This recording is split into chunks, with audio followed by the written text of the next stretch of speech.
Hello again, everyone. Edwin Learnard back once again in this YouTube astrological segment. We're going to be talking about astrology and the death of Bill Russell.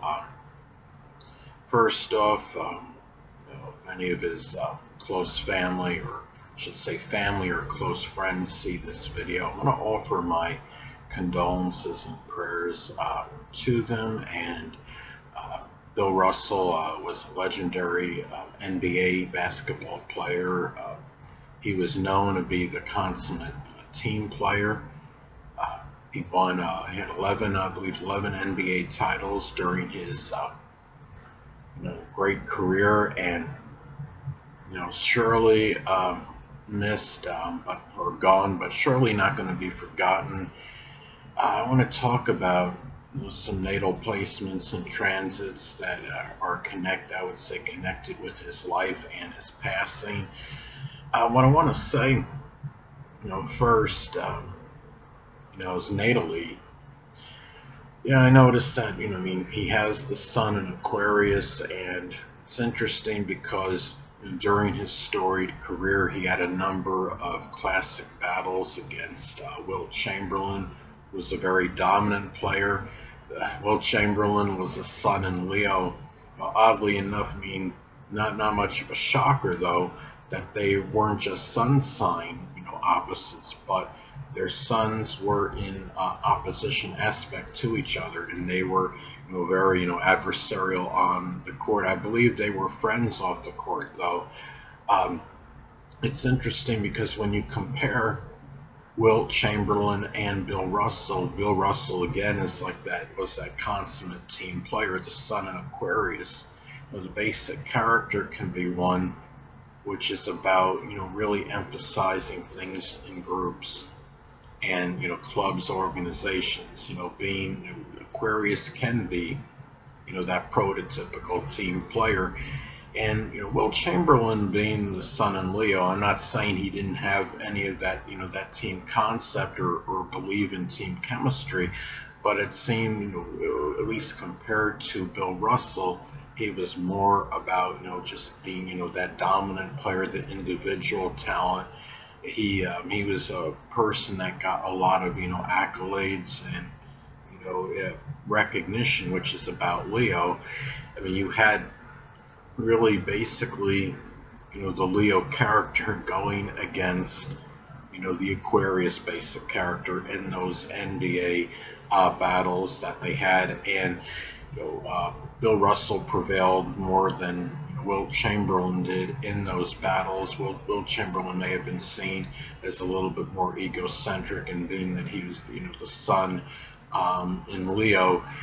And the thing is, when you talk about, the disparity, of those two, you know, um, it's really, it really just shows you that, Will Chamberlain being the dominant, player and talent against Bill Russell being the dominant team player, basically is what it comes down to. And the thing is, when you look at going to Bill Russell's, his chart, looking at it even more, I mean, he does have the North Node conjunct his Sun, and notice people that have that North Node conjunct their Sun. It seems like many of them are destined, for great achievements in their life and being able to shine. And again, being in Aquarius, maybe Bill Russell was a little bit of a pioneer, you know, in being in, as far as a basketball player goes, in terms of his style, being about playing collectively, being able to collaborate with others, and being really emphasizing again that team concept. And he also has, it looks like he has Saturn either conjunct his Sun or very close to it. And it's really, he was somebody that was known to be, very consistent, reliable, and he was very, I'm sure he was driven towards success to some degree during the course of his life.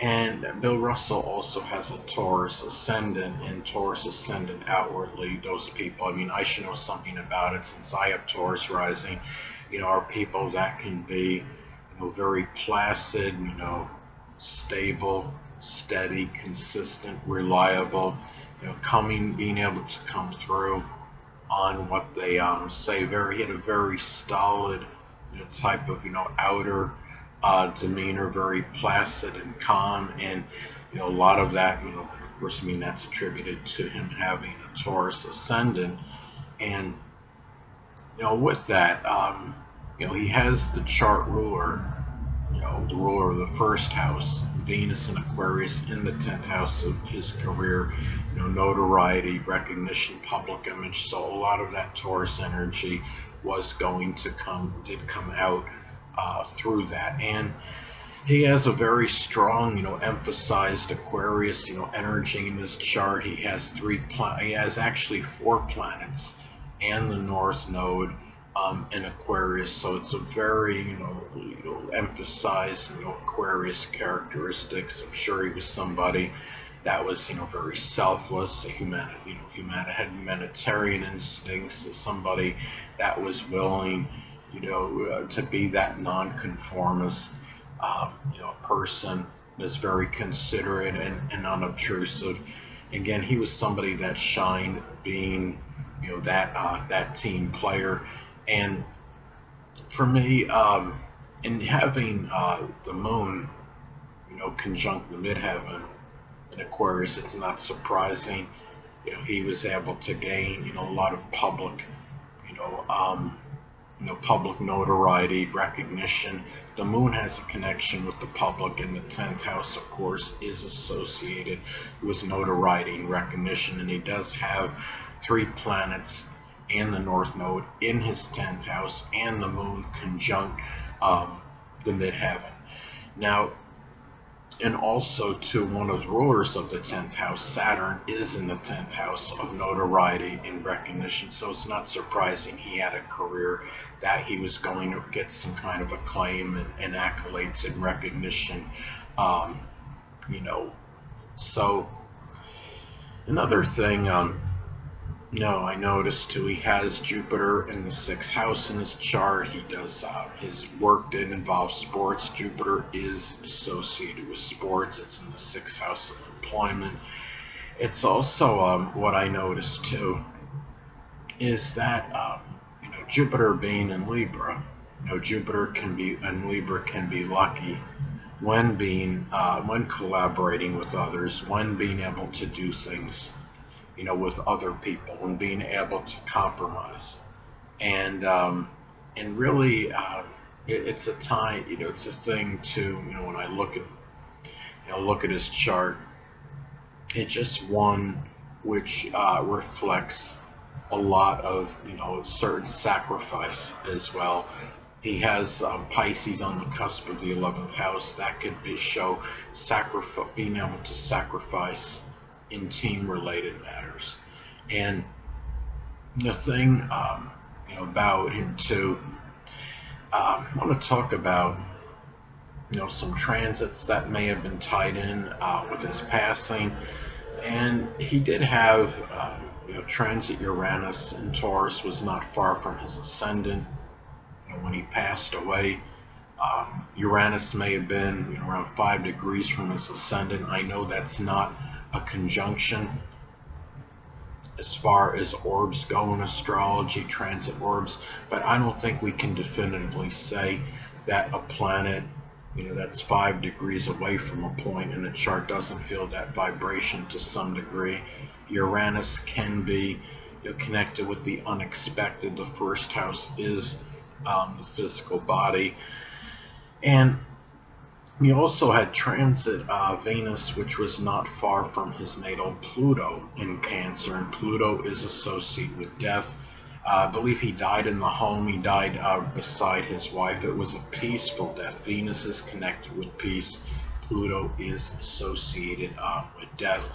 And another thing that stands out to me is that, at this time, the transit moon very close to his natal Neptune. And the moon can reflect the soul in astrology. Neptune, spirituality, but it's also connected with dissolving and dissipation. So, it can reflect, I would say, the dissolving of the soul, and maybe perhaps it's gone to a higher plane now and gone away from the mundane sphere and onto one that is that can be more, more on a spiritual level. Hold on a moment, people.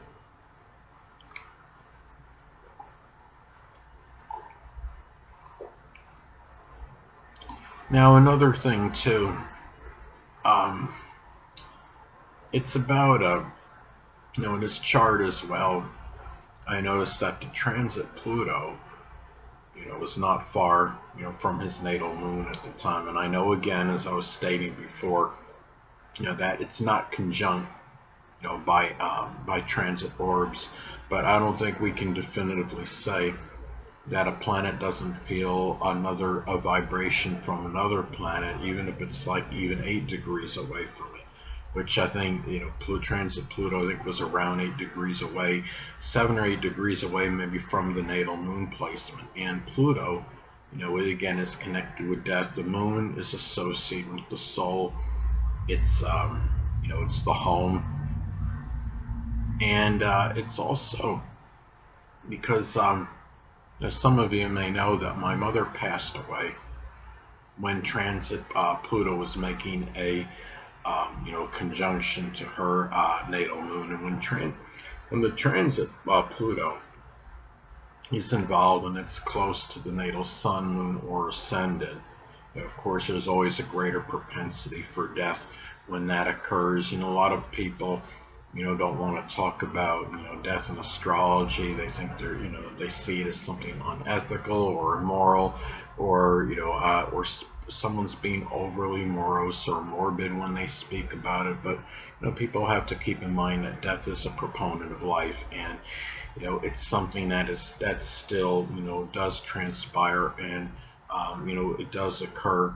And the thing about it is, I understand, the reports are stating about him dying peacefully, and I just wonder if he had any, people hit a certain age. He was 88 years old when he passed away, and he might have had some, health issues, at the time. He does have Jupiter in conjunct, or at least a loose in conjunct aspect to his Taurus ascendant. And I mean, I have that as well. I actually have Jupiter in a loose and conjunct aspect to my Taurus ascendant. It's interesting because Bill Russell and I, we actually have, the comparable house setup. Obviously he's much more famous than me, and he's he had an illustrious career and had many, NBA achievements. He had, again, he had a Taurus ascendant. It's based on an A rating on Astro.com. Taurus ascendant at 23 degrees. My Taurus rising is 22 degrees, and he has Jupiter in Libra in the 6th house in his chart, and it looks like it makes at least a loose inconjunct aspect, if not an inconjunct aspect, to his Taurus ascendant. And inconjuncts in astrology can be often manifest in health-related issues. I would not be surprised if he had health-related issues, something Libra-related, something connected with the lower back, the kidneys, the endocrine system. Jupiter, can be, as I've stated in previous videos, Jupiter can be very paradoxical. It can be very strongly benign and benevolent, but it can also have a tendency to enlarge and expand. And being in the 6th house in his chart and in conjunct his ascendant, at least a loose and conjunct aspect to it, it would not surprise me if he did have health-related issues, and large health-related issues associated with those body parts I described that are connected with Libra. And Libra also can have a connection with diabetes or hypoglycemia, so he may have had issues with one of those things as well. But he did live again to 88 years old. I think some of that can be connected with his he has Sagittarius on the cusp of the 8th house. That could be fortuitous for matters connected Um, with death, he does have the ruler of the eighth house, though, is in the sixth house. That's that Jupiter in Libra that I was talking about before. That could indicate a death due to a chronic health-related issue, but it's stated he died peacefully. But we may find out more about that, as time, progresses. He has Saturn, at least, as I was stating earlier. Saturn is at least a loose conjunction. It looks like it is conjunct his Sun, and I would say that could, be expressed in promoting longevity in one's life, and being an Aquarius, a life that I'm sure he expressed a lot of, altruism, selflessness, consideration, being respectful toward others, being, unobtrusive, and somebody, I don't know this enough about Bill Russell to say this definitively, but I would not be surprised if he was some kind of, human rights advocate, especially with that dominant Aquarius energy that he has in his chart. He has 2 planets in Pisces, so that's where you see a lot of that sacrificing energy he had in team sports. But he has Pisces on the cusp of the 11th house, and Mercury and Mars, in Pisces in that 11th house, as well. And the thing is, he just was somebody that was just a very, uniquely talented person. And I think, even though, he did get a lot of accolades and certain notoriety and recognition for what he did. However, the thing is, he could arguably be one of the more unheralded and underrated athletes of all time as well, because he focused on the team concept. He likely could have had even, more, bigger stats and had more prodigious, statistical numbers, but he just, because he chose in many instances to defer to other players on his team, as opposed to building his own, scoring stats up. He might have, he sacrificed certain statistical numbers because of that, and he will be remembered as one of the greatest NBA players of all time. And I think what's interesting is that, we talk about often about the disparity with LeBron James and Michael Jordan, and, this argument, a lot of times I'll hear people say, well, LeBron James, he doesn't have as many NBA titles as Michael Jordan, so we're going to give Jordan the nod in that. Now, Jordan is, I believe, is better, a better basketball player, was a better NBA player than LeBron. It's not because of the titles. You look at, Bill Russell won, I think, 11 NBA titles, but you don't hear people talking about Bill Russell being better than Michael Jordan. I don't know if Bill Russell was really that far behind Michael Jordan, though, because Bill Russell, he was doing, some things that I, don't see, these other NBA players doing often. They showed a classic dunk one time. Some of you may have seen it by Bill Russell, where he looked like he was catapulting practically over another NBA player and soared, like he soared over another player and slammed the ball into the net. I think he was in the Olympics, Bill Russell. So he was just somebody that had, tremendous, athletic prowess and ability. And I think he used a lot of his, cerebral, ability, as an athlete. He has Virgo on the cusp of his 5th house. Virgo, it showed a lot of analytical ability in sports. I'm sure he was able to dissect players very quickly and their defense and, offense or what have you. So that's really, all I wanted to, really don't have much more to say about Bill Russell at this point. But anyway, again, I do want to offer my condolences and prayers to the close friends and family of Bill Russell. Rest in peace, Bill Russell. Certainly gone, but not forgotten. May your legacy live on for eternity. Anyway, people, that'll conclude this YouTube astrological segment. Until next time, Edwin Learnard saying, stay well.